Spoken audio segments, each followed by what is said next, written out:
이제부터 몇 주간 제가 에스더서를 강의를 하기로 했습니다.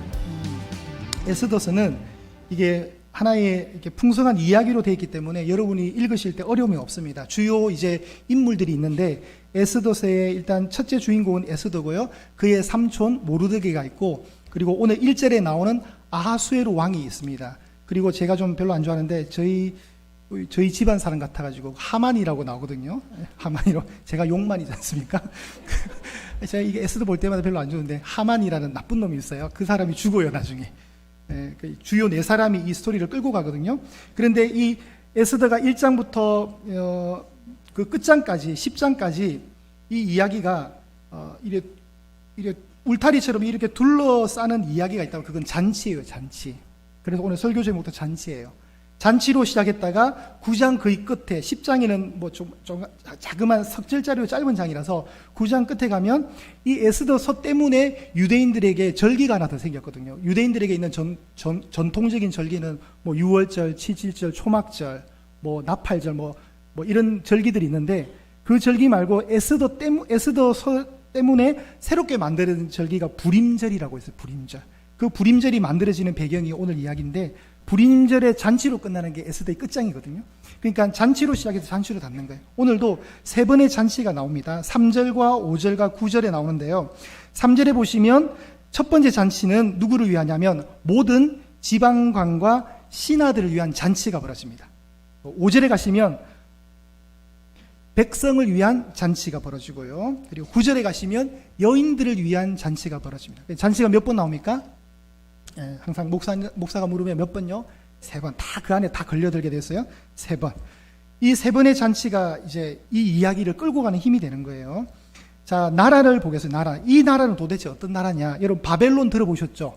네, 바벨론이 영원하지 않았어요. 바벨론도 결국 멸망을 하게 되는데, 이 바벨론의 그 모든 강력한 힘을 무너뜨린 나라가 페르시아입니다. 페르시아. 그 페르시아를 오늘 성경에는 3절 중간에 가시면 바사와 메데라고 나와요. 바사와 메데라고. 네, 그래서 바사와 메데 두 개 국가가 연합된 것이 페르시아예요. 이 페르시아가 오늘날 국가로 말하면 이란이 돼요. 이란. 바벨론은 오늘날로 말하면 이라크가 되고요. 여러분, 이란하고 이라크가 사이가 좋아요, 나빠요? 우리는 본 적이 없잖아요. 맨날 싸워요, 걔네들은. 왜 그러냐면 이게 바벨론과 페르시아라는 옛날 그 앙숙적인 관계가 있는 거예요. 앙숙인 관계. 그리고 이 페르시아가 또 영원히 있었느냐? 아니에요. 또 페르시아도 또 결국은 국력이 쇠퇴하게 되고 신흥 국가가 이 페르시아를 잡아먹게 되는데, 그 잡아먹은 나라가 그리스입니다. 그리스. 성경에는 헬라라고 되어 있어요. 헬라. 그리스에 알렉산더 대왕이라고 있거든요. 이 알렉산더 대왕이 굉장히 똑똑한 사람이에요. 자신의 사부님이 또 누구냐? 알렉산더 대왕의 사부님이 그 유명한 아리스토텔레스라는 철학자예요. 와, 한번 해보세요. 와. 여러분 뭐 철학자 별로 관심 없지만 굉장한 지성인 밑에서 지성과 무술까지도 겸비한 왕이 알렉산더 대왕인데, 이 알렉산더 대왕이 또 천하를 호령했습니다. 그렇게 그리스, 헬라가 영원할 것 같았지만 또 국력이 쇠퇴해지게 되면서 또 한 나라에 의해서 잡아먹히게 되는데, 그 나라가 바로 예수님 당시의 패권 국가였던 로마였어요. 로마. 그러니까 역사가 바벨론, 페르시아, 그리스, 로마로 이렇게 흘러오는 거예요. 쭉 역사가. 그 역사 속에 오늘 메데와 바사가 만든 하나의 국가 페르시아가 오늘 배경이고요. 이 페르시아에 4개의 수도가 있었어요. 워낙 땅이 크다 보니까 1절에 보시면 땅덩어리가 얼마나 크냐면 인도로부터 구스까지. 여러분, 구스는 에티오피아입니다. 지금의 아프리카에. 인도라는 나라부터 여러분 아프리카 땅까지 잡아먹었다 생각해 보세요. 제가 그림을 준비 못했는데 그건 다음 주에 보여드릴게요. 굉장히 넓었어요. 어쨌든 그 나라가 몇 개의 도로 이루어졌느냐? 127개의 도로 구성이 된 거예요. 우리나라가 몇 개의 도로 되어 있습니까? 강원도, 경기도, 충청도 뭐 이렇게 돼 있잖아요. 그죠? 그 도가 127개가 되는 거예요. 좀 와라고 한번 해보세요, 여러분. 별로 감흥이 없죠. 이게 뭐 본 적이 없으니까. 하여튼 넓었어요. 이 나라를 다스린 왕이 1절에 아하수에로 왕이었어요. 이 아하수에로는 성경에만 나오는 이름이고, 역사라는 우리 세계사라는 시간 속에서는 이 아하수에로 왕이 크세르크세스라고 불러요. 발음하기 힘들어요. 크세르크세스 왕이고, 이 왕이 당시에 이제 그리스와 전쟁 중이었거든요. 이 전쟁 중이었는데 전쟁에서 패했어요. 패해서 되게 자존심이 상했어요. 자존심 상하니까 다시 그 군사를 되돌고 정비를 해서 다시 원정을 떠나려고 서력전 준비를 하고 있는 상황 속에 그가 했던 행동이 뭐냐면 군대의 어떤 그 장관들과 모든 자신의 그 지방관 관리들 부하들을 위해서 잔치를 배설해요. 잔치를. 흥을 좀 돋궈서 사기를 올리기 위해서 잔치를 배설했는데 그 잔치의 기간이 얼마였을까요? 4절에 보면 6개월째가 나요. 6개월. 잔치가 며칠간 진행되었습니까? 180일간. 180일간 잔치를, 여러분 180일간 한 번도 잔치해 본 적 없잖아요. 그죠? 네, 우리는 그렇단 말이에요. 180일 동안 했습니다. 그러면서 전쟁을 앞두고 그가 가진 왕의 통치력과 이 왕국의 화려함과 장엄함을 과시하기 위해서 그리고 제국의 결속력을 다지기 위해서 잔치를 배설해 준 겁니다. 성경에 어떻게 4절에 나오냐면 보십시오. 왕이 여러 날 곧 180일 동안에 그의 영화로운 나라의 부함과 위엄의 혁혁함을 나타내기 위해서 잔치를 한 거예요. 이 잔치를. 자, 그러면 이제 밑에 있는 수하들은 어떨까요? 굉장히 이제 막 그죠? 이게 올라오겠죠. 이제 우리가 한 번 더 전쟁을 치르자. 그래서 실제로 3년 뒤에 전쟁을 그리스와 하게 되고 그때 펼쳤던 전쟁이 그 유명한 살라미스 전쟁이라고 있습니다. 여러분 제가 지금 당부드리고 싶은 말씀은 뭐냐면 계속 역사를 얘기하게 되거든요. 제가 이 어쩔 수 없어요. 여러분 죄송해요. 그래서 앞으로 토요일만 되면 11시 전에 꼭 주무셔야 됩니다. 그래서 주일날 굉장히 건강한 정신과 컨디션으로 오십시오. 제가 자꾸 지금 역사를 얘기하면 나중에 제 목소리가 웡웡웡 하면서 들리실 거예요. 그러면 계속 히타는 나오죠. 날씨는 따뜻하죠. 막 이렇게 하면 이제 주님이 부르시는 거에 계속 잠으로 그렇게 되시면 안 되고 일찍 주무십시오. 한 몇 주간은 일찍 주무셔가지고 주일날 굉장히 맑은 정신으로 오십시오. 그래가지고 이 얘기를 잘 들으시면 좋겠어요. 봐라, 아멘 안 하잖아요. 그죠? 그러니까 여러분이 지금 몽롱해지고 있는 거예요. 지금 제가 지금 자꾸 역사를 얘기하니까 몽롱해지고 있어요. 죄송해요. 어쩔 수 없어요. 이거 밑판을 좀 깔아야 돼요. 자, 첫 번째 그림 한번 올려주실까요? 다니엘이라는 사람이 있잖아요. 여러분 다니엘이 또 이것도 역사예요. 다니엘이 남유다에 잘 살고 있다가 다 남유다가 우상 숭배를 하게 되잖아요. 그러니까 하나님이 치셔요. 그래서 남유다를 무너뜨리게 하는 왕이 바벨론 국가였어요. 바벨론 국가. 그 바벨론 국가가 와서 다니엘을 잡아갔어요. 다니엘이 포로에 끌려갔습니다. 근데 그 다니엘을 잡아갔던 그 바벨론의 느부갓네살, 또 역사입니다. 느부갓네살이라는 왕이 꿈을 꿨어요. 저 두려운 꿈을 꿨어요. 밤에 저 꿈을 꾸면 마음이 편안치 않았던 거예요. 스트레스를 엄청 받았어요. 그래서 자기 밑에 박사들, 그 술객들한테 이 꿈을 해몽해 봐라니까 못 푸는 거예요. 그때 이제 누가 등장합니까? 다니엘이 역사의 무대에 짠짜잔하고 나타나서 다니엘은 그 왕이 꾼 꿈이 뭔지도 모르고 하나님이 직접 다니엘에게 왕이 꾼 꿈을 알려주시거든요. 그러니까 왕한테 들어서 꿈을 해몽해 주는 것이 아니라 다니엘은 하나님께 직접 계시를 받아서 느부갓네살 왕이 어떤 꿈을 꿨는지 알게 되었어요. 그래서 느부갓네살 왕에게 그렇게 말해요. 저 왕이 저 꿈을 꿨는데 저 머리 부분의 황금은 당신입니다. 그리고 저 팔과 뭐죠? 저 부위가 어떻게 되죠? 팔과 가슴은 페르시아라고 얘기하는 거예요. 페르시아. 그리고 치마처럼 생긴 배와 넓적다리 부분에 뭐죠? 저게 동이에요. 금은 동이거든요. 성경에 노스로 나오는데 저 노 부위는 그리스라는 나라가 되고요. 그리고 종아리에 있는 저 철은 어떻게 됩니까? 로마가 되는 거예요. 그리고 발 부분을 보시면 어떻게 됐습니까? 쇠와 진흙이 섞여 있어요. 그러면 여러분 제가 지난번에도 이 설교 한번 했는데 저 큰 신상을 넘어뜨릴 수가 있어요. 우리가 어떻게 할 수 있냐면 수압이 굉장히 센 호수를 가지고 어디를 계속 하면 될까요? 얼굴을 하면 될까요? 어디를 하면 될까요? 발을 계속 하면 어떻게 될까요? 진흙이 빠져나가니까 저 신상이 휙 하고 넘어지겠죠. 그러니 바벨론의 느부갓네살 왕이 꿈을 꿨던 저 꿈을 다니엘이 해몽을 해줘요. 당신의 나라 이후에 여러 나라들이 일어나게 될 것인데 하나님이 미리 보여주셨다. 그게 결론이에요. 정확하게 그 꿈이 성취되는 거예요. 바벨론이 페르시아에서 무너지고 페르시아도 영원하지 않고 그리스에서 무너지고 그 그리스도 로마에 의해서 무너지는, 이미 다니엘은 미리 본 거예요. 하나님의 계시에서.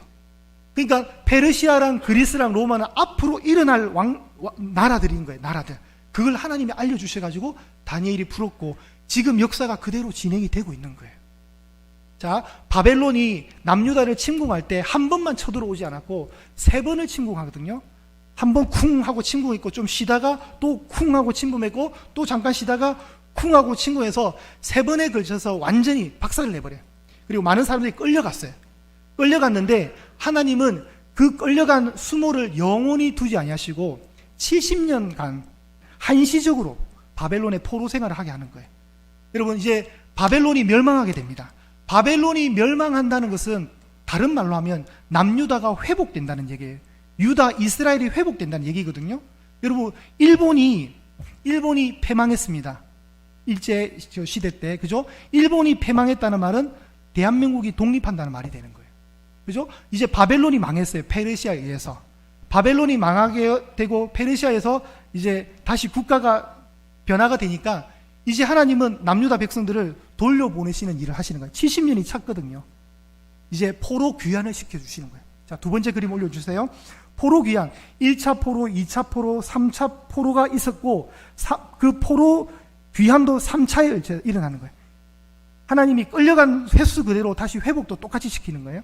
귀환을 시킵니다. 그래서 다음, 저 1차 포로를 끌고 오는 사람이 스룹바벨이라는 사람이고요. 이거는 여러분 좀 기억 안 하셔도 돼요. 두 번째는 우리가 성경에 나오잖아요. 에스라 들어보셨죠? 성경에 에스라가 있습니다. 세 번째는 느헤미야예요. 그러면 여러분, 하나님 입장에서 볼 때 하나님이 포로에 있던 남의 나라 땅에 있던 자기 백성들을 돌아가라고 돌려보내실 때 돌아가는 게 순종이에요? 돌아가지 않고 정착하는 게 순종이에요?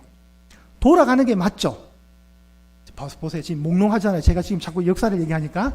자, 조금만 견뎌주세요. 밑판을 좀 깔아야 돼요. 돌아가는 게 맞아요. 그러면 언제 돌아가야 돼요? 1차 때 다 돌아가는 게 정확한 순종이에요. 왜냐하면 그 땅은, 돌아가야 될 그 땅은 아브라함 때부터 하나님이 약속하셨던 어떤 땅이에요? 약속의 땅이란 말이에요. 약속의 땅. 그 약속의 땅은 서대문 홍제동처럼 정말 소중한 땅이에요. 아무 땅하고 정말 소중한 땅. 그러니까 돌아가는 게 맞아요. 그래서 한 4만 6천 명 정도가 돌아가는데 여전히 남아있던 사람들이 있었던 거예요. 그래서 하나님 한 번 더 에스라를 선두로 해서 또 돌려보내시는 거예요. 그러면 이제 끝까지 또 남아있는 사람들은 어떤 생각을 했느냐. 여차 어떤 사정에 의해서 못 가는 상황도 있지만 살다 보니까 굳이 내가 가야 돼? 여러분, 70년 만에 돌아가면 새롭게 시작해야 되잖아요. 돌아가면은 환영해 주는 게 아니에요. 다시 허벌판에 다시 집 지어야 되는 상황이에요. 그러니 돌아가고 싶겠어요. 이미 여러분 여기서 시집장가가고 손주 다 보고 안정적인 생활을 하고 있는데 어느 날 갑자기 돌아가라 하니까 어떤 사람들 중에는 나 가기 싫은데 왜 가야 되지 하는 사람이 있을 수 있잖아요. 그죠? 자, 그러면 지금 에스더가 기록되는 이 이야기는 언제쯤 얘기냐? 저 2차 포로가 가고 3차 포로 사이 그 시간 안에 이 이야기가 들어온 거예요. 그러면 결론적으로 에스더서가 기록될 때 페르시아에 남아있던 사람들은 순종해서 남아있던 사람들이 아니라 어떤 면에서는 뺀질뺀질해서 남아있는 사람들일 확률이 있어요. 그러니까 하나님의 뜻은 돌려보내는 거잖아요. 그럼 이 사람들을 돌려보내려면 하나님이 한번 바람을 일으켜 주셔야 돼요. 후 하고 바람을 일으켜가지고 좀 혼란하게 해야 되는 거예요. 그 혼란하게 하는 과정들이 뭐냐면 에스더서에서 유다 민족 전체가 몰살당하는 위기였던 거예요. 하만의 계략에 의해서. 근데 하나님이 그걸 끄끄시고 하나님이 그 주권 속에서 완전히 위태로웠던 유다인들의 몰살 위기를 확 바꿔버려서 다시 살아나는 이야기를 펼쳐주시고 그 살아남의 기념이 되는 날이 아까 새롭게 만들어졌다는 절기인 부림절입니다. 자, 저는 이제 여기까지 이제 얘기를 한 겁니다. 이제 편안하게 자, 빨리 잠 좀 깨십시오. 여러분, 목에 힘을 딱 주시고 저도 물을 한 컵 마시고 다시 진행하겠습니다. 자, 2차가 갔고 3차가 이제 가려는 그 사이 이 이야기가 펼쳐지고 있습니다. 어느 날 아하수에로가 이제 전쟁을 위해서 이제 다시 군사 정비 차원에서 또 사기 진작을 해서 잔치를 배설했는데 127개의 그 도성에서 지방에 있는 리더들을 모아서 잔치를 배설을 했고 180일 동안 흥청망청 잔치를 한 겁니다. 왕은 아마 굉장한 자부심과 자랑, 허영과 허세를 좀 부렸던 것 같아요. 그러고 싶었을 거예요, 아마. 그죠? 땅도 넓겠다. 부족함이 없어요. 이 왕은 6개월간 잔치를 배설해도 끄떡없는 재정 능력을 가지고 있는 엄청난 부를 가지고 있었습니다. 그리고 이제 5절로 오시면 이 날이 지나면, 자, 180일이라는 시간이 다 지났습니다. 왕이 또 잔치를 배설합니다. 또 도성 수산에 있는 귀천간의 백성을 위하여 왕궁 후원들에서 며칠간요 7일 동안 잔치를 베풉니다. 앞에 6개월은 리더들을 위해서 각 지방 관리들을 위해서 한 거고, 오늘은 이제 벌어지는 7일간의 잔치는 뭐냐면 수상궁에 있는 일반 백성들을 위해서 잔치를 배설합니다. 배설하는데 그 수상궁의 왕궁이 얼마나 화려했냐면 6절에 보시면 백색, 녹색, 청색 커튼 휘장을 자색 가는 배줄로 대리석 기둥 은고리에 메고 금과 은으로 만든 걸상을 화반석, 백석, 우보석, 흑석을 깐 땅에 진설하고, 이거 다 필요 없고요. 그냥 엄청 휘황찬란하다 생각하시면 돼요. 왕궁이니까. 그러니까 세상에 좋다는 거는 다 보석들 모아서 꾸며 놓았다고 생각하시면 돼요. 그런 자리에 이제 잔치를 배설하면서 7절에 보시면 이런 잔들도, 저는 종이컵이지만 잔이 어떤 잔이에요? 금잔으로 마시게 합니다. 그리고 그 금잔의 모양들이 어떻게 돼 있다고 그래요? 각각 다 달라요. 왜 그럴까요? 전쟁을 통해서 전리품들이 있었을 거 아니에요. 그죠? 전리품이 있다 보니까 그 나라에서 제일 좋은 전리품들을 갖고 오다 보니까 다 국가마다 모양이 다를 거 아니에요. 그러니까 그 모양들이 전부 다 다를 정도 다양한 금잔들이 있었던 거예요. 다양한 모양의 금잔들이 있었고, 왕이 풍부하였으므로 어주가 한이 없었다. 어주가 뭐예요? 어주가. 여러분, 어주가 뭘까요? 맞아요. 우리 어명이라 하잖아요. 어명. 왕의 지엄한 명령을 어명이라 하잖아요. 어주는 왕이 내리는 술을 얘기하는 거예요. 그 술이 한이 없을 정도 많았대요. 그리고 8절을 보시면 마시는 법도가 있었는데, 그게 뭐냐면 우리 끝에 8절 끝에 각 사람이 마음대로 마실 수 있도록 풀어놨다는 거예요. 여러분, 여기서 금잔, 어주, 마시는 법도 전부 다 술에 관한 이야기죠. 술에 대한 이 이야기가 결국은 이 잔치를 풀어가는 키워드가 되었고, 이게 또 술 때문에 일어난 일이에요. 술 때문에.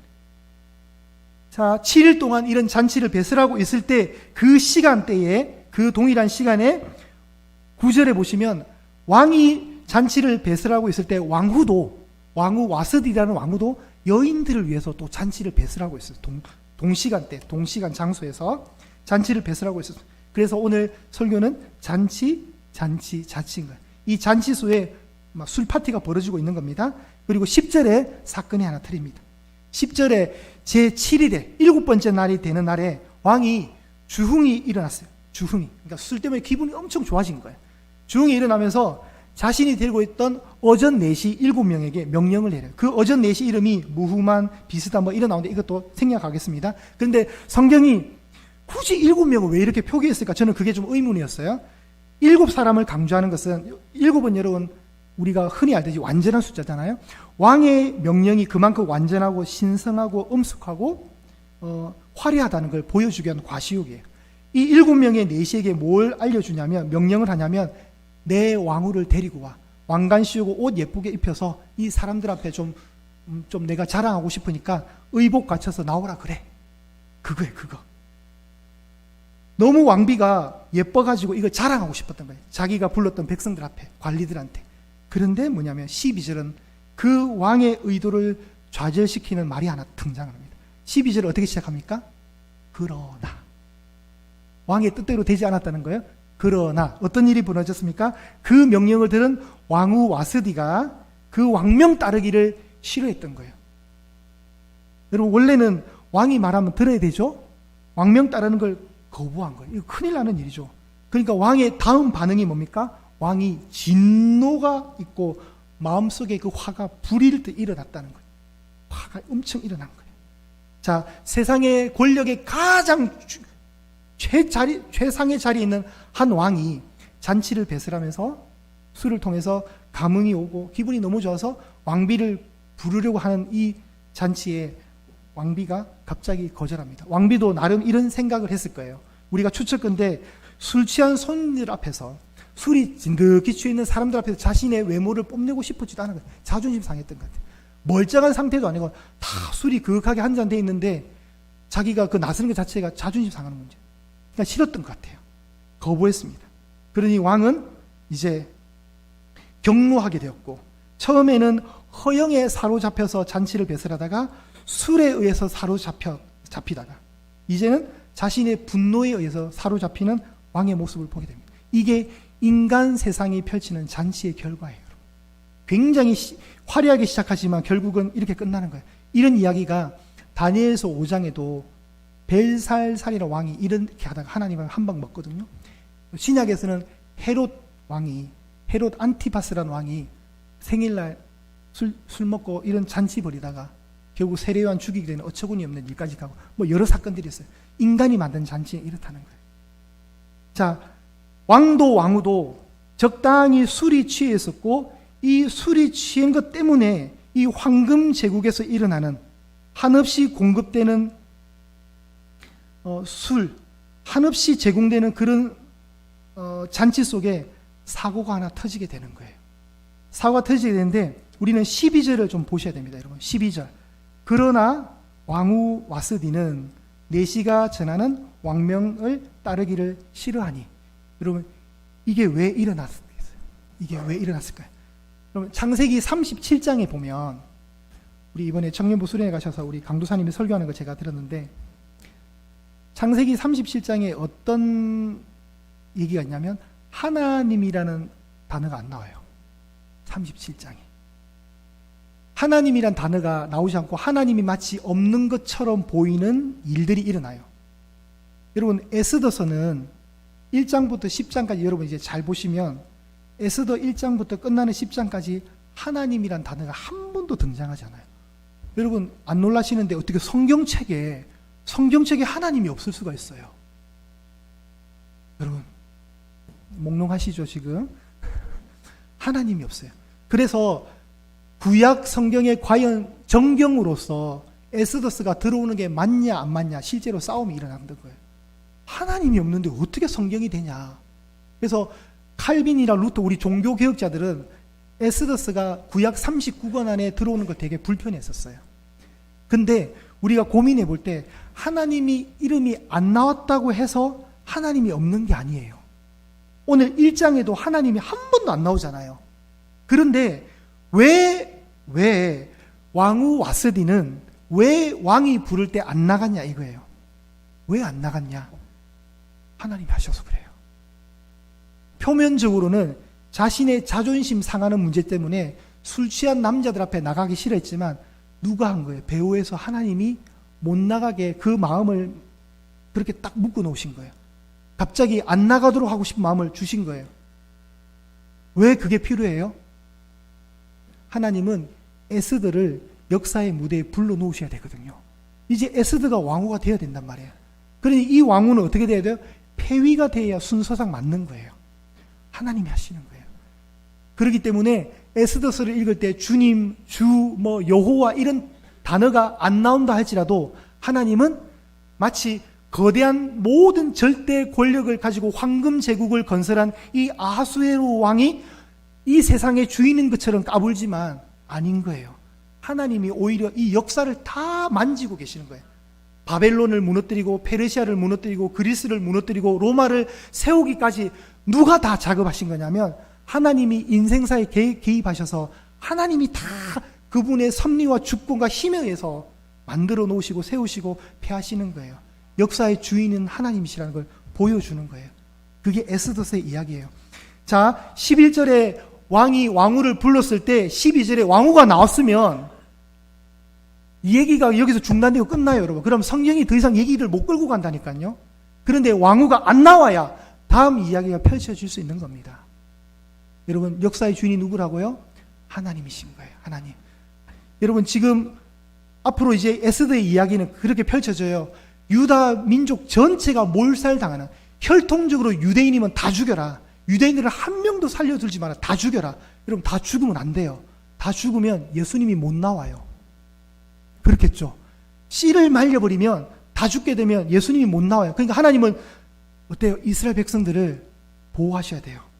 비록 우상숭배 때문에 나라가 망해서 다른 나라로 끌려왔지만 하나님은 여전히 그들에게 관심이 많으신 거예요. 왜요? 내 백성이기 때문에. 스가랴 2장 8절을 올려주실까요? 스가랴 2장 8절.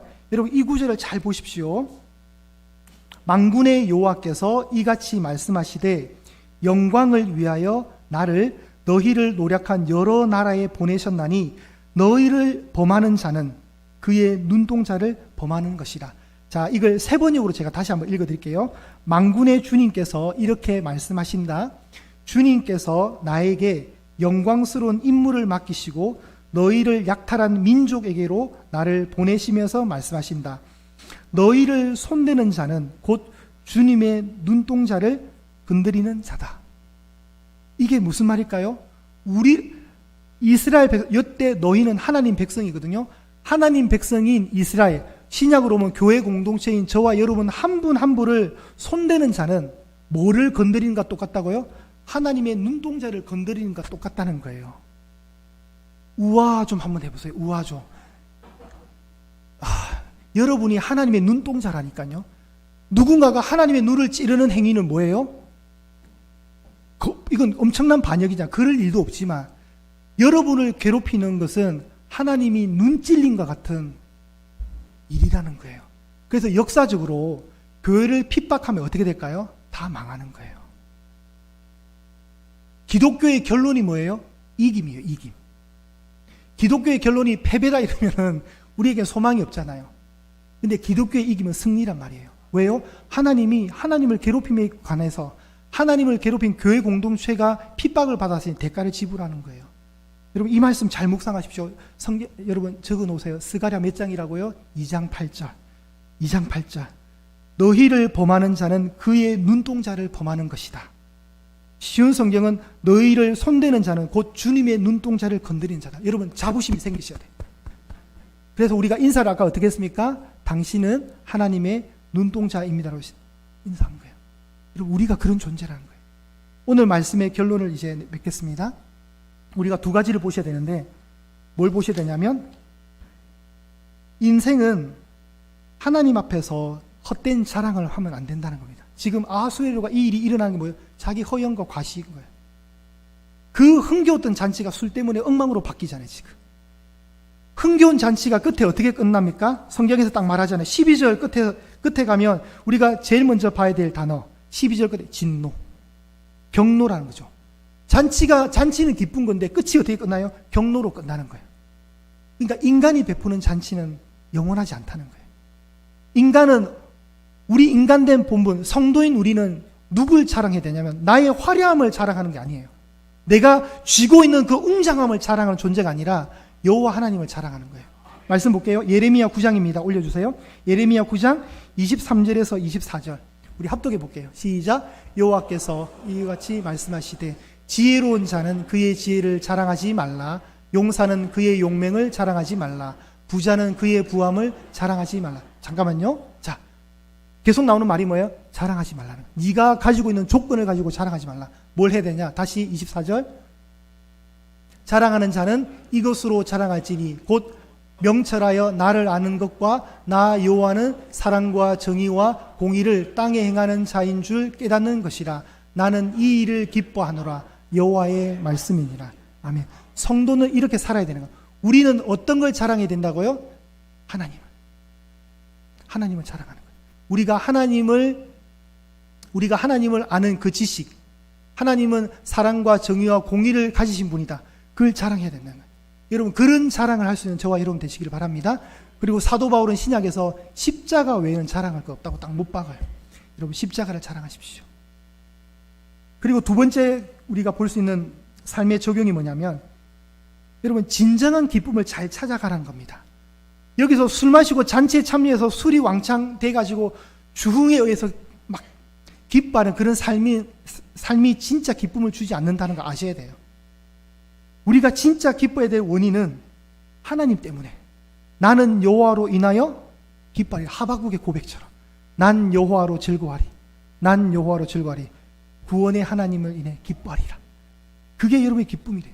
여러분 그래서 진정한 기쁨을 잘 찾아가시길 바랍니다. 세상이 주는 잔치의 기쁨이 아니라 우리를 위해서 준비되어 있는 잔치가 있어요. 뭘까요? 새하늘과 새 땅에서 펼쳐질 어린 양의 혼인잔치예요. 저와 여러분이 거기서 다 만날 수 있기를 바랍니다. 신랑 대신 예수님이 그 잔치를 주관하시고 신부된 교회 공동체 저와 여러분이 신부로서 아리따운 옷을 입고 그 잔치에 참여하게 된 어린 양의 혼인잔치. 그 잔치가 우리가 바라야 될 잔치예요. 여기에 소개되어 있는 잔치 세 번의 잔치는 전부 다 헛된 잔치예요. 가짜예요, 가짜. 진정한 잔치는 하나님과 함께 있을 때 우리가 누리게 될 것입니다. 이것을 소망하시며 여러분 헛된 우상 버리고 진짜 왕이신 그 하나님을 높여드리는 그 삶으로 그 믿음으로 나아가시는 저와 여러분 되시기를 간절히 축복합니다.